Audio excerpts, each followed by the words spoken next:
everyone, welcome to the fall 2021 semester of Anatomy 5, Human Biology. This class also used to be called Human Anatomy and Physiology, or just Anatomy and Physiology, or Intro, whatever. If you're in Anatomy 5, or Anat 5, and with Megan Knoll, you are in the right place. I am Megan Knoll. I'm your instructor for this course. I have been teaching this class for 6 years, I don't know, for a while, and especially the online component because I'm actually in Los Angeles and not Monterey. So do keep that in mind if you come looking for me on campus. I am not there. So all communication should happen through email. I do have a voicemail that'll be set up eventually, but using the phone is scary. So email is the best way to contact me. Let's go ahead and figure out how to work this course and how to get you set up and ready to be successful, okay? Let's do it. So the first thing you're going to do to get to this course, if you're seeing this video, you may have already found it on Lobo apps and in Connect, whatever, etc. But if not, let's start from the very beginning. You will go to mpc.edu. Hopefully that is a familiar website to you. Go to Lobo apps. Good, it's going to take a long time while I'm recording. Go to Canvas. Your Lobo apps may look a little different because I'm in professor mode. And then when you get to Canvas, you have all the courses you have ever signed up for that have a course. And you'll see I have a bajillion anatomy courses. I have some health classes. I have some biology classes. This class will end up in your published as soon as I finish recording this video because that's the last thing I need to do. But what you'll do is you'll click on Anatomy 5007 for this fall. And let's get started. You're going to see this tab pop up. Oh my God, it's so many things. Why would you do that to us, Noel? Don't worry. It's not so scary. We're going to go step by step so you know what you're doing. Okay. The first thing, make sure you always start this course on Canvas. Okay. You're going to want to, some people get in the habit of going straight to the textbook and doing and we'll talk about the textbook in a second, just doing the assignments as given by the textbook. That's only half the course. That's only half the course. Please keep in mind, you must come back to Canvas to get all the information you need. I recommend just doing everything through Canvas. The only time you have to go to the course, the book website is to register. I will mention I have a dog and 2 cats, and they may occasionally make an appearance on video. That's fun. So you may have just heard my cat meow. Okay, so this course starts on August 13th, but all of your assignments for the first week are going to be due Sunday the 22nd, because for most of this course, all assignments are going to be posted on a Monday, and they're due that Sunday, okay? This course is 17 weeks long, and you'll see each week everything is going to be due by the Sunday of that week, except for this week where it's due the Sunday of the following week because it's intro week, whatever. And then the very last week, of course, everything is due on Friday. Now, that is not my doing. That is the department, the school, everything. Everything is due by the Friday of finals week. So I cannot give any extensions after that date. I am pretty free with the extensions otherwise, though. If if something happens, if something comes up, etc., just send me an email and say, hey, I didn't get to this, whatever, and we will talk about extensions. Not a big deal. So extensions on what? Oh, but where are assignments for? Okay, let's start here. So let's start in the introduction. Everything you need for the course. There's going to be, hello, welcome, the virtual version. Because we are an online course completely, there is no in-person lab component. So this section of the course. So we're going to be using the McGraw-Hill book to supplement our labs, okay? So first of all, let's talk about the syllabus. Boop, boop, boo. Okay, so this is the syllabus for the course. It has everything you need. It has the evening office hours, or the office hours, I should say. I used to give afternoon and evening office hours, and no one ever came to my afternoon office hours, and I would sit and be sad all by myself, and so I got bored, and I decided that I would just have evening office hours. So it's Mondays and Wednesdays from 7 to 8:30. If you ever need to meet any other time, like if for some reason this completely doesn't work with your schedule, whatever, just send me an email. We'll meet whenever you need to. I also teach high school full time, and so there might be, I have a restricted schedule as well, but we'll find times when we can meet together. Here's my email. You can also email me straight through Canvas, yes, by just going to your inbox and then selecting me as the person you're sending it to, okay? Easy peasy lemon squeezy. This course is both a lecture component and a lab component. That's why this course gives you 6 hours of credit, not just 3 hours of credit. If this were a fully in-person class, you would meet twice a week for 3 hours at a time. Okay, so that's why you have 3 hours of lecture and 3 hours of lab a week in a full semester course. Okay, in this anatomy course. So you'll see I've given you a recommended schedule, and I'm going to do that every week because it's a lot of material if you just look at it at first and your eyes bug out and you get all scared and sad. But I've set it up so that it kind of follows that 5-day week pattern of, or even once after the intro week, it'll be, you could have 4 days, but I recommend extra for studying, where I put, here's what I would do. Pick a day to be your day one. Don't work all 7 days if you don't have to, okay? It's just like with a job, you will burn out, okay? It might be good to look at the material for every day because that's the best way to get your brain working, but definitely spend a good 4 or 5 days really engaging with the materials every week, because remember, this is a 6-hour course, which means you should be interacting with the materials, the lectures for 3 hours a week, the lab for 3 hours a week, and additionally, some extra time outside of the course memorizing, doing the assignments, etc. Okay, so that extra, the assignment time is outside of that 6 hours of the course, mostly. Okay, so there's all this jargony stuff that we have to put in, such as the rationale. This is the introduction to the anatomy courses at MPC, because we have a very robust medical assistant and nursing program, pre-nursing program. When you are finished with this course, you're going to be able to identify, differentiate, and explain basic structures and functions of cells, organs, systems of the body, and their homeostatic mechanisms. So what does that mean? Homeostatic is the maintenance of basic functionality. Okay, so that's your baseline. So your homeostasis is what's happening, what am I supposed to be doing right now, as far as like what's your body doing. So am I just your body is always trying to maintain homeostasis. Anytime it's outside of homeostasis, you are in stress, and we all know what stress feels like. It's not great. If you poll any person, they are much more interested in learning about stress than sex. This has happened from when I've taught 9th grade health all the way through PhD students and normal humans in the rest of the world. Everybody experiences stress. Not every person is always thinking about sex. So stress is the movement away from homeostatic mechanism, so away from your baseline normal activity. Even if you're working out and you are moving into a higher metabolic state, that's still a normal thing that your body's used to. It's not a stress state. So I hate stress. My research when I was working on my master's and my undergrad stuff was all in stress in animals. So I looked at stress in sparrows. I looked at stress in sharks and stingrays.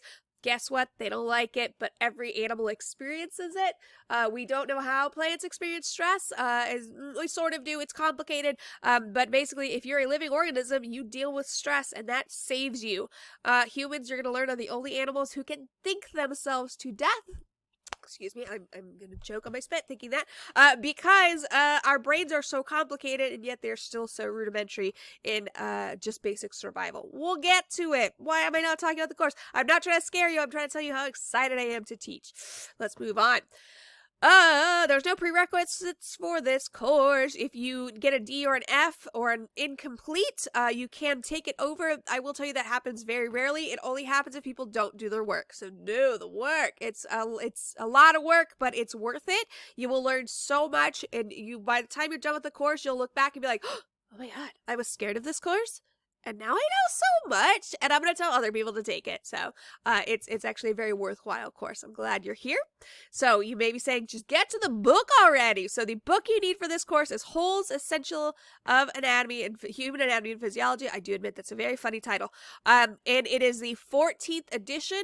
The easiest way to get this book is to go to Canvas, click on this McGraw-Hill link, and it's going to open you up to connect to the textbook, okay? It'll connect you to the correct textbook. I know a lot of people, and I did this too, like to get textbooks old students have used, get used editions, be ecologically friendly, and get a used edition. You don't have to have a paper copy of this book if you don't need to. If you ordered it from the store, they better have it at the store. You got the hard copy, and it came with a code, okay? That code is very, very important. So yours doesn't look like this. Yours looks like like input code, blah, blah, blah. If you're just doing it for the first time, the code you get with your textbook is going to be the one you need to put into where it says connect, okay? And that'll say, oh yeah, you're connected to the right course, and that's very important because what happens is this is basically the textbook's assignments, okay? So this is the repository where I go in and I edit the assignments, I grade things, it grades some things for me, which is nice. I go in and edit things so they're relevant to our course.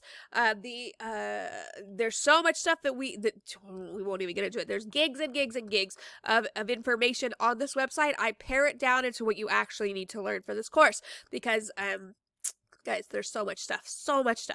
I should say y'all, not guys. Sorry, everybody. Okay, so now, let's say you didn't buy the textbook from the Follies, from the bookstore. Here, you can buy it through this link, through the McGraw-Hill link.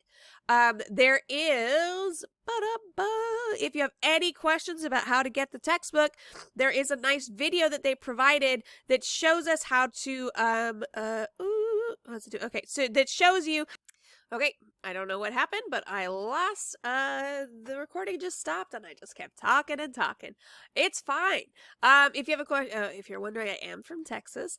If you hear the accent, I moved to California a few years ago because I was done with Texas. Anyway, what I was talking about was that if you are having any trouble getting, like, let's say you didn't get your book from the from the Follies, from the bookstore, and you get here and you're like, oh no, what do? I still need to buy the textbook.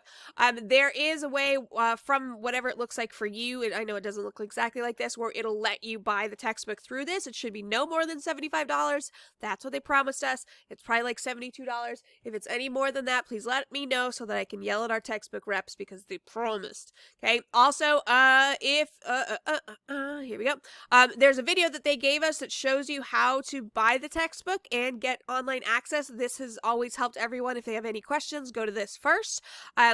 Yes, you have to have this to take this course. This is where all of the assignments are being done because there's no way for you to hand in papers to me that I can then grade, because we are all virtual right now. And like I said, I live in Los Angeles. And so, and also because of virus issues, it's just safer right now to do this online. Okay, yeah, so... Yep, here is connecting, buying the book, etc. These videos are very nice and helpful. If let's say you're like $75, it may not sound like a lot to you, but it is a lot to me. MPC does provide resources. So if you need help buying the textbook, click this link, the Equity Lending Library. It will get you the textbooks. Yeah, everything you need, if you need food, if you need a hotspot, if you need a Chromebook, MPC wants you to be successful. You pay the fees, they want to make sure you can access everything, okay? So, please take advantage of this. If you need something that's not provided, do email admissions@MPC, and if you say, look, I really need this, it's going to help me be successful, it's what I need that will keep me at MPC as a student, they will usually find a way to help you, okay? So please, if you have any questions about accessing the textbook, please make sure to get it taken care of as soon as possible, because one of the worst things you can do in this course is get behind, okay? Because there's just so many assignments, the more are added every week, that you want to make sure you keep up with those deadlines. One word about the deadlines: if they're due on Sundays, don't wait until Sunday to do everything that has to be turned in. Many people do this. Many people are using the McGraw-Hill Connect, and if everyone's doing it on a Sunday, the system crashes, and I can't do anything about that. It's out of my control. I don't have any access to it, and it's very sad to see people email me at 11:50 on Sunday night when the assignments are due at 11:59 and say I didn't get to finish because I waited too long to do them. It makes me sad. I cry, you cry, and then you have 2 weeks worth of assignments due the next week if you get extensions. So, just try not to. Things do come up. Things happen, and life happens. You are all living your lives at the same time as you're in college. Please do not forget that and take care of yourselves. And do not hesitate to ask if you need extensions, etc. But do realize the easiest thing is to just keep on top of everything. No big deal. Just do all the things. Ugh, y'all, it's hard. Okay, what else you need to know about this? You need to know about... one thing to keep in mind is that since this is a lecture and a lab course, these two things don't always overlap, okay? So you do want to kind of think of these things as independent. Anatomy, since this is really technically an anatomy and a physiology course, that's my dog. Hello. Oi, Kimbo. He's very angry that people would dare walk beside the apartment. How dare they? If you are, okay, good, still recording. If you think about it, I like to think about the lectures where we talk about physiology, which is how things work. Anatomy is structure, so it's what things are called and where to find them. Okay, so those two things are very different. They're tested differently. The lecture parts of the class, the lecture exams, all come from the lecture material, and they're like, what hormone does this? What happens when your blood does this thing? What is the function of this mineral, etc., that kind of thing. Whereas the lab is, here's a bone, what's this called? What's this little bump on the skull called, etc., etc. So the lab is very, very memorization based. Oh, it's so memorization based. Start making flashcards. For some reason, flashcards and songs are the best ways to get information into the human brain. It's a weird evolutionary quirk that songs are a better way for us to remember things. Whatever. If you have to write a song about how to remember all the features and nooks and crannies on the skull, do it. Whatever you need to do. Some people have also asked, what about the anatomy coloring book? Oh, let me get it up. Da-da-da. Coloring is also a fun way that humans remember things. And this book actually goes into much more detail than we need for this course. But if you do, it is fun. And I mean, it's not bad to learn more things. So if you get this book and you want recommendations, just let me know because I am happy to give them. Okay. If you want to say like, and also compare it to your lab, and that'll also tell you what you need to know.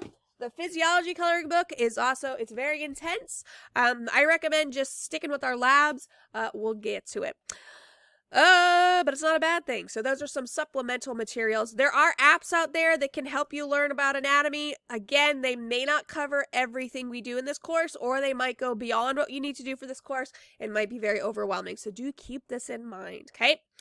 Okay, again, the website for this course is Canvas. Once you've signed up with the textbook, it's very tempting to just use this. I've had students who just go through these assignments and then they never go back to Canvas and then they wonder why they failed half the course. And it makes me sad because I spend all this time making videos. Oh, no, that doesn't make me sad. It makes me sad that they didn't pass the course when it's so easy to say, oh, I'm going to go into the lecture. So let's say you click on the lecture. There are slides available in PDF form because Adobe is nice and free. And actually, hopefully, a part of look, I still have fall 2020. I need to update that. Oh, sorry, y'all. And there are nice pictures. And you're like, cool slides. Who cares? Oh, you can't. You care because if you want, you can print these things out or have access to them while you watch the video. And I used to make a new video every year, and then I decided it was fun to look and see what my hair was doing every year. And so, no, some of these videos are from a couple years ago or last summer or whatever. It's still the exact same material. I haven't added anything. It's fun to track what my bangs are doing. Okay, so you watch the video. Do make sure when you are watching the lectures, you are actually interacting with the lectures. So I listen to a lot of podcasts. Crime podcasts, science podcasts, whatever, mostly comedy podcasts though. And I can't, sometimes I retain things and other times like halfway through it, I'm like, what am I even listening to? And then a day later, I can't tell you anything about what I listened to because I've completely forgotten because that's just how our brains work. Especially if you're listening to something and doing something else, it's very easy to forget everything you've listened to. Okay. So if you are just listening to the lectures and not interacting, then you're not going to be learning the material. So the most successful students in the past, what they've done is they found ways, not you close. They have printed out the slides and then taken notes while listening to lecture. This is not because I want you to listen to my voice. This is not because I want you to admire my glasses. This is straight up because I am giving you the material that you need for the exams. And that's a very trite way to think about teaching, but that's what a lot of students are worried about. What do I need to know for the exam? I'm literally telling you.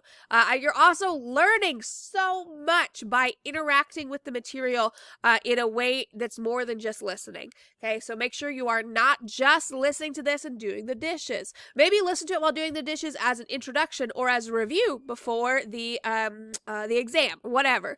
But you can't just listen to it once and then be like, got it, unless you've taken an anatomy course in the past, and this is just a prereq that you need, okay? If you've never taken an anatomy course, please interact with the material so that you can get the most out of this course. You're paying a lot for this course, y'all. You might as well get the most out of it. Cool. What else? Okay, so with the lecture exams, you're also always gonna see beep, boop, boo. Oh, well, not with this one, apparently. But with most of the lectures, you will also see... So let's say my lab 1 day is... okay, so I picked Monday to be my day 1. I'm giving you this material on the Thursday before classes start. Let's say I decide on Friday there's way too much stuff happening in my other courses that I have to be present for that aren't just virtual. So I'm going to wait until Monday to be my day 1 for this course.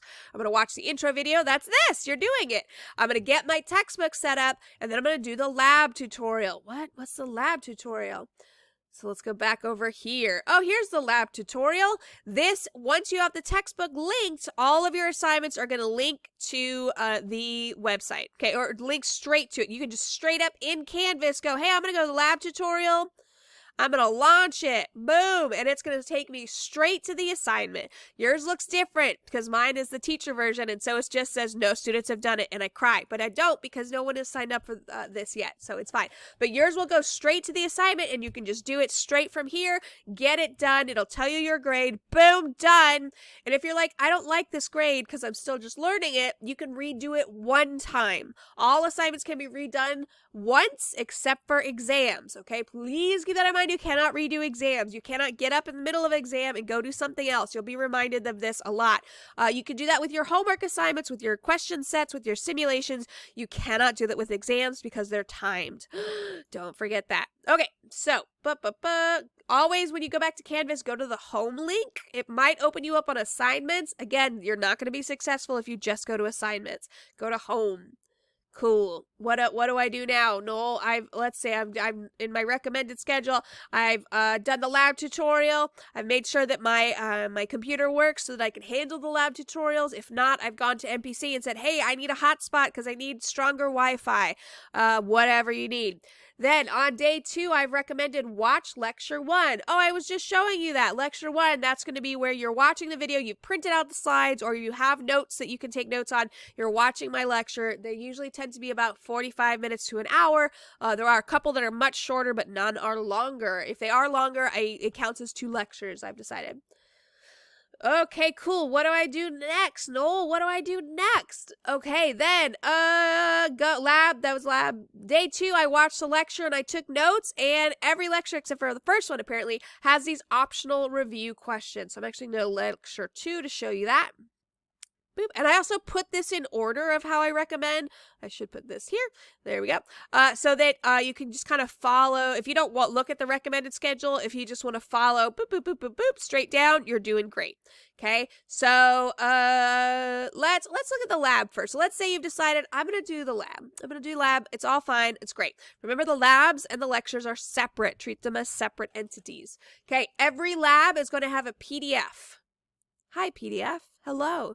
And that PDF is going to be telling you what you need to do for this lab. Normally in a face-to-face course, you would be handed out a lab manual. And so what I would do in my courses is I would hand these out each day when the students came into the lab, and I'd say, okay, cool, we're doing this lab today. I'd give a little introduction. So in these labs, if there is an introduction, so first there's like the reading part, and in this lab, I also made a little video because I love screen capture. And so in this little video, I talk about the lab. Please make sure to watch the lab videos and then go back to your PDF and be like, cool, what do I need to do that she's just told me to do? Part 1, I'm going to do the lab safety simulation. Oh, what is that? So I would open this in a different tab. Boop, open in a new tab. So I can go back and forth between my PDF and my Canvas page. And okay, cool. Lab first. Personal. Oh, hey, the first thing this lab wants me to do, part 1, is I'm going to do lab safety. Oh, lab safety is a simulation. Boom. I'm going to do that. Remember, you'll learn that gross doesn't mean ew, gross. It means the kind you can see versus macro or micro, which is where you can't see it. Okay. Okay, so I'm going to do lab safety. Then do I just go straight on to hand washing? Well, let's see. Oh, yeah, I do personal safety and hand washing. And then that's not all, because you go back to the PDF and it says, hey, you need to learn these things.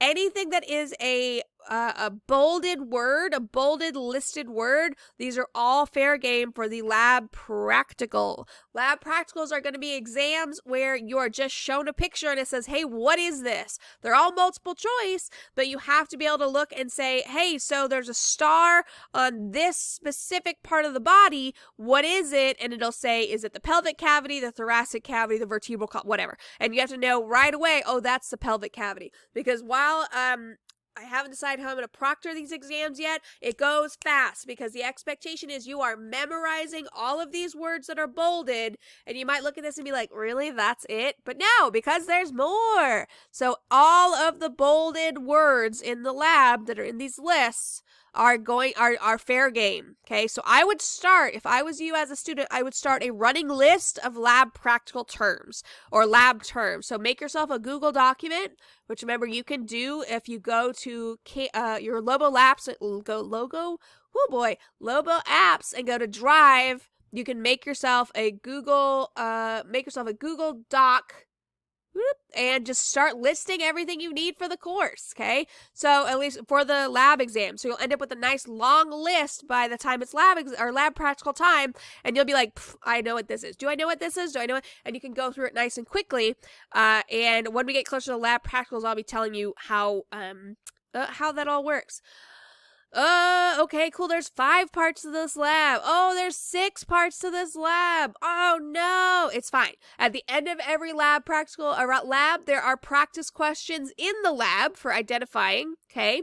So, like, what's this? Oh, we just talked about this. This is the abdominal cavity. And really, technically, this is the pelvic cavity. Cool. And there's all these questions you can do to help yourself. However, you have to turn in the lab question set. Okay, so unlike the lecture, there is a question set at the end of every lab. And that's to make sure you've interacted with the material enough that you can answer questions, okay? So you will get it straight from this, and it'll say, hey, what is blah, blah, blah, whatever the question is. They're almost all multiple choice. They should all be multiple choice. I think I've paired out everything that is not multiple choice just to adjust for the way they grade. Anyway, it's so by the end of it, you will get your grade, and you'll be able to go back and check what did I miss. And again, remember, you can redo these one time. Not exams, okay? Excellent. Cool. So let's say I did all that. Cool. I'm ready for lecture 2, and I'm finishing up, I promise. So like I was saying, lectures, they have the PDF component. They have the lecture component. They have review questions. Oh, what?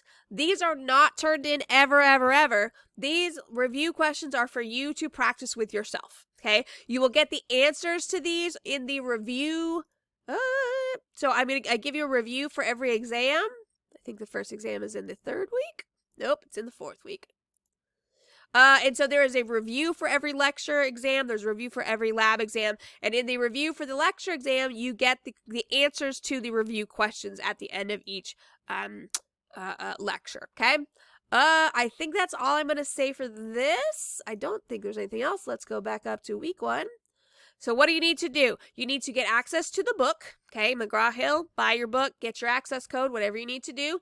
You need to make sure that your computer can handle this course, because, my computer isn't good enough, sadly, is not a good excuse for this course. The expectation in signing up for and continuing to take this course is that you can access everything and that your software and your internet can work.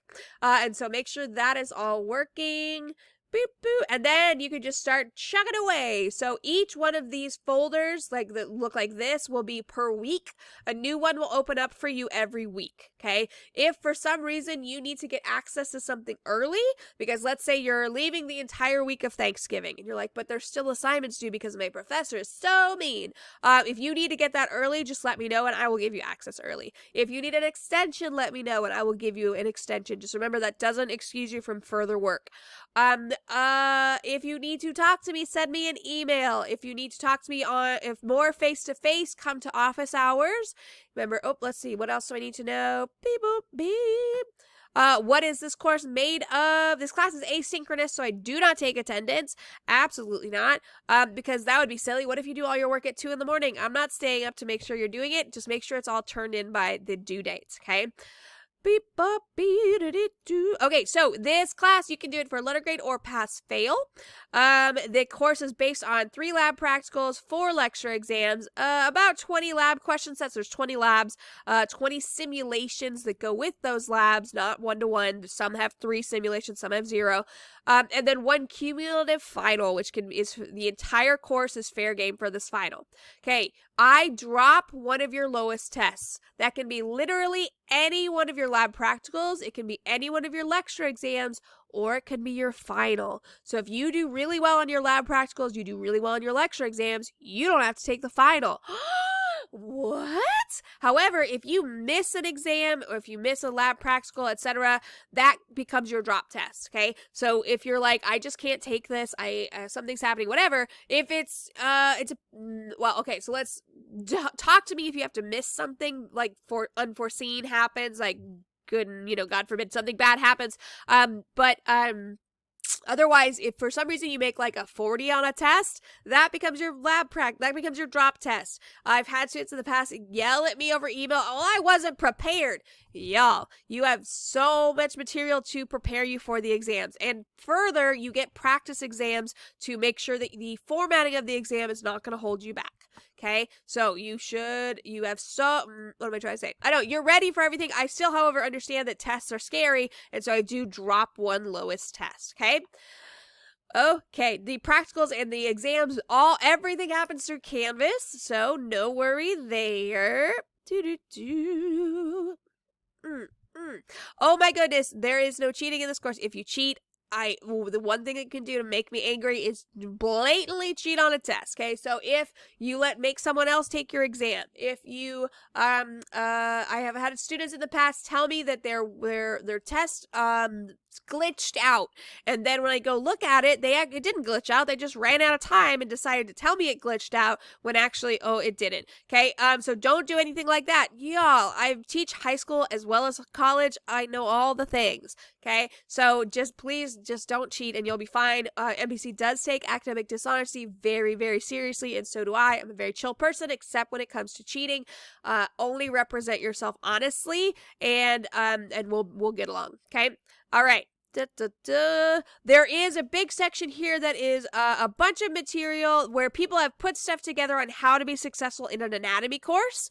Okay, so making it sink in, what do you do before exams, etc. Do you get a group together? Everybody learns differently, so find the way that works for you and explore other options if it doesn't work for you. Okay, so I've had students come to me and say, I just can't learn this. I'm like, of course you can, but if you say you can't, your brain automatically is like, well, F this, I am not doing it. So just don't set yourself up for failure by just assuming you can't, because I've had every single kind of student take this class and every single kind of student has been successful. So I believe in you and I know you'll be successful as well.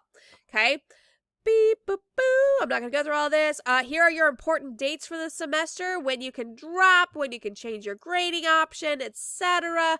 And then most importantly for my consideration is then you have your schedule, okay? You could look at this or you could just look up at this. This also has all of your due dates on it. If you want to look in advance though and say, hey, I want to see when the first exam is, there it is, the first exam. This also tells you if labs have questions and simulations, or if they're just question sets. It tells you how many lectures I expect you to be ready to take care of every week. You'll see this class is actually very front-loaded, so the first few weeks are very intense, and then by the end of the course, it spreads out a bit more because we have holidays, because that's when a lot of people are catching up on stuff they missed, etc. So y'all, you can survive this course, and I know you will, and you'll be great, and I believe in you. And if you have any questions, please do not hesitate to reach out. I am literally here for you. What else am I doing? Teaching high school? Come on. And so please do not hesitate to reach out. I am always available by email. If I don't respond to you immediately, I am at least thinking about you and trying to find an answer. Okay, so good luck in the course, and I am here for you. Bye.